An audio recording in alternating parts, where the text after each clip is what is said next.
One of the less pleasant surprises I hear from recent retirees is how they feel they're tired all the time. And none of us want to feel lethargic. None of us want to feel tired.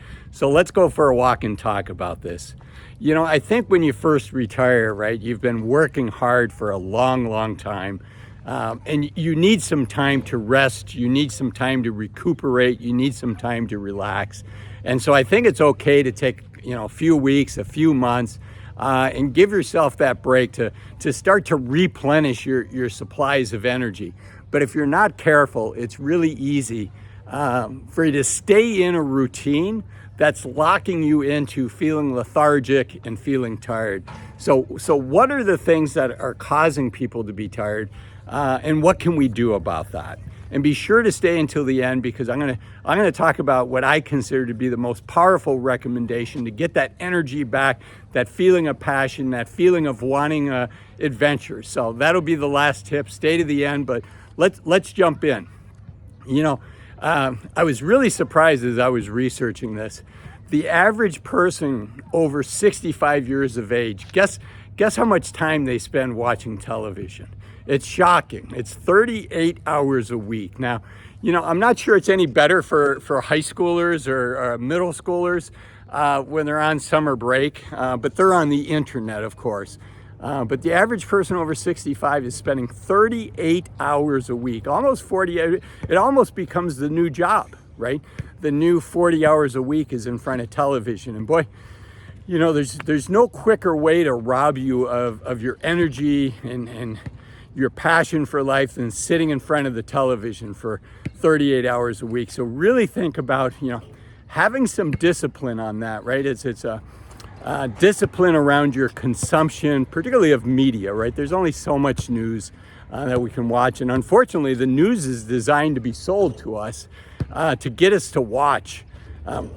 So it's really easy, they're going to sensationalize things and make things sound worse than they are, what they are. So I encourage you to set some limits, just like we encourage our kids, right? When they're younger, we set limits on how much time we'd let them watch TV. Now it's, how much screen time that we let them use. So that's number one. The other one is, I think it's really important to get some exercise in.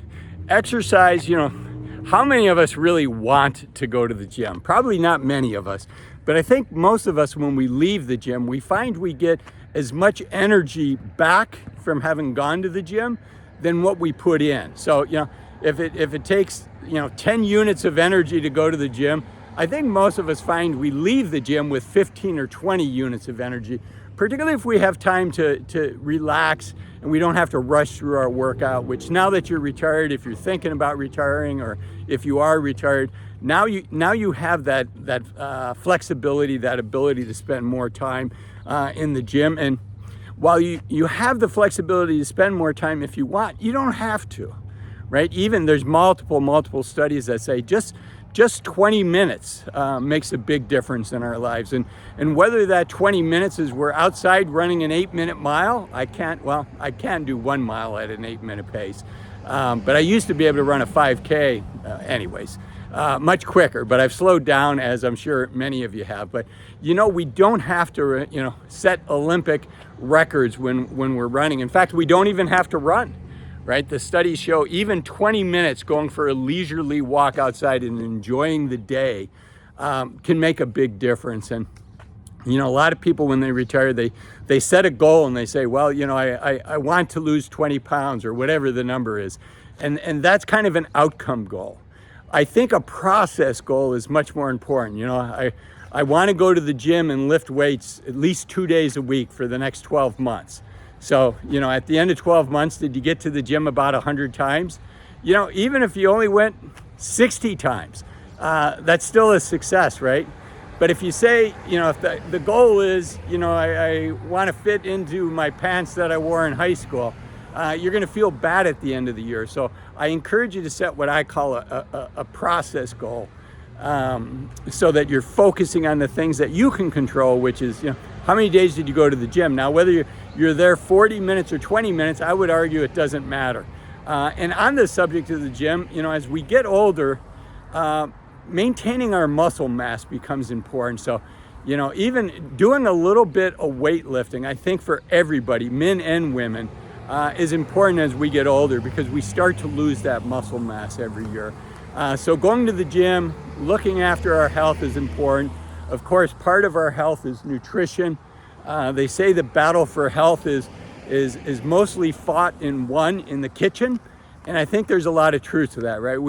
We all know what it is to eat healthy. And I understand the temptation to eat fast food, to eat junk food, to eat snacks. But as you have more time in retirement, think about eating better. Think about eating well, right? Again, what we're trying to solve for is getting more energy in our lives, right? Getting rid of this feeling of being tired, getting rid of this feeling of being lethargic. And part of that is the fuel that we put into our body. So I encourage you to look at the fuel that you're putting into your body.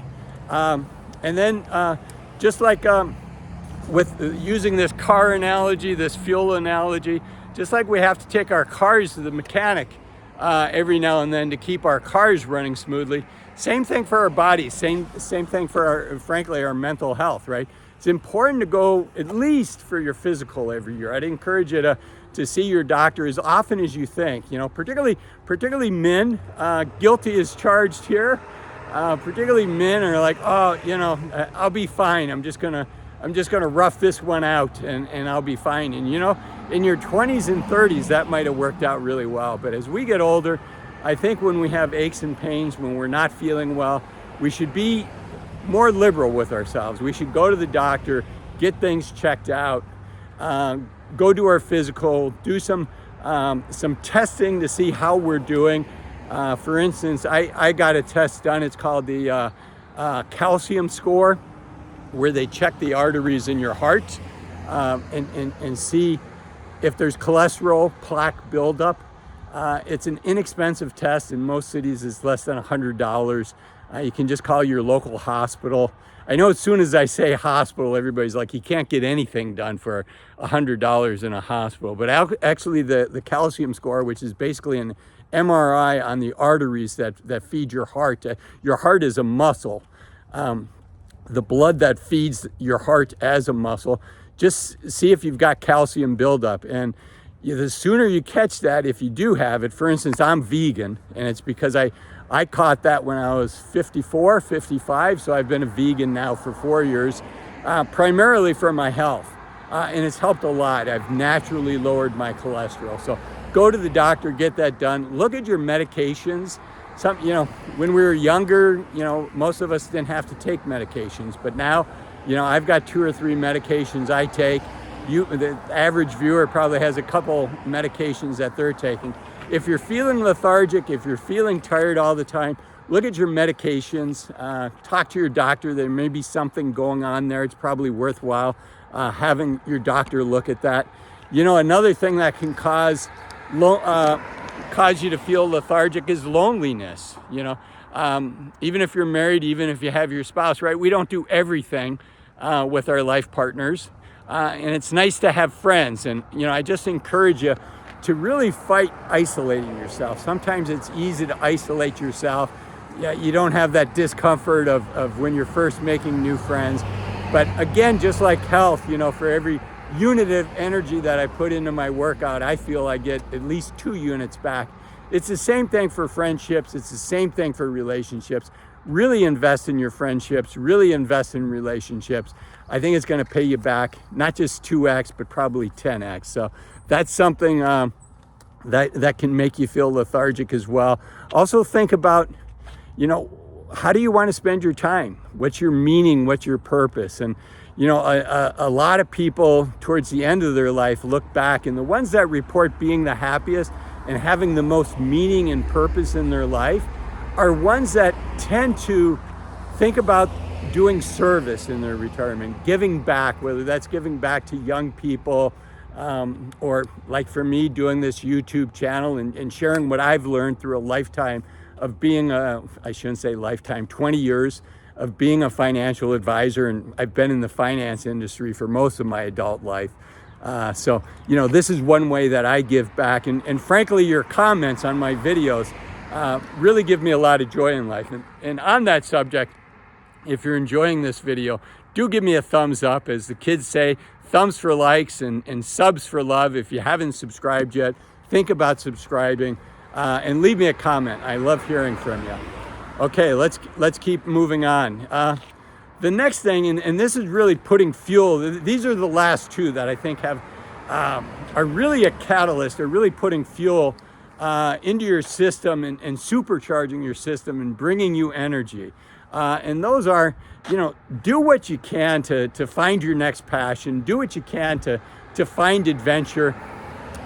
It's hard to get out of your comfort zone. The older we get, I think the more important it is that we get out of our comfort zone. And frankly, that was one of the gifts that COVID gave me, right? COVID sucked. Lots and lots of people unfortunately lost their lives. But there were some good. There was some good that came out of it, and particularly, I was 55 when COVID came out, and I'd lived in the same house for about 20 years, and COVID kind of picked me up and shook me like a dog, as they said in Monsters Inc. And it got me out of my comfort zone, which then allowed me to say, I'm going to do other things to get out of my comfort zone. I'm going to give you an idea what you can do to get out of your comfort zone and regain some of this energy. What if you and your spouse, and this is going to sound crazy to a lot of viewers, but what if you and your spouse rented your house out for a year? Or you started small, you rented your house out for 3 months. What would happen? What new adventures would you discover?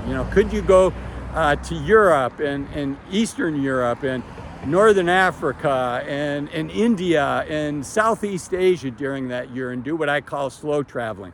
Could you be gone 2 months at a time, come back to the United States for a month and spend time with your friends and family, and then go to another continent? Think of the adventures that being gone, being away from your house for 12 months would do. And frankly, renting your house would probably cover a lot of, if not all of, your lodging costs while you're 12 months away. So think about things like that. How can you pick up yourself and shake yourself like a dog and try new adventures? Okay, and then another one is think about developing new habits, new routines. We're after working for 30 or 40 years, most humans become creatures of habit, right? We had a pretty strong routine during our working lives, and creating new routines and new habits. And if you have not read the book Atomic Habits by James Clear, I highly suggest it. It's a great book that talks about, how do you set up new habits. I think you'll find it really useful, but I think a new routine can be helpful. And on the subject of a routine, do you have a routine for when you go to bed at night? When we had to be at work at 8 a.m., most of us had to wake up at 6:30 in the morning, maybe 7 a.m. if you lived close to work. And do you have a routine for when you go to bed? Because getting good quality sleep is really important. And I encourage you to think about that. What do you need to do to improve the quality of your sleep? Because that's going to improve your energy as well. So I hope you found this video helpful. If you did, again, give me a thumbs up. Leave me a comment. As the kids say, thumbs for likes and subs for love. If you haven't subscribed yet, think about doing it. And until next time, I'm Azul, encouraging you to take full advantage of the youth of your senior years. Remember, you're only young once. Let's use our time wisely.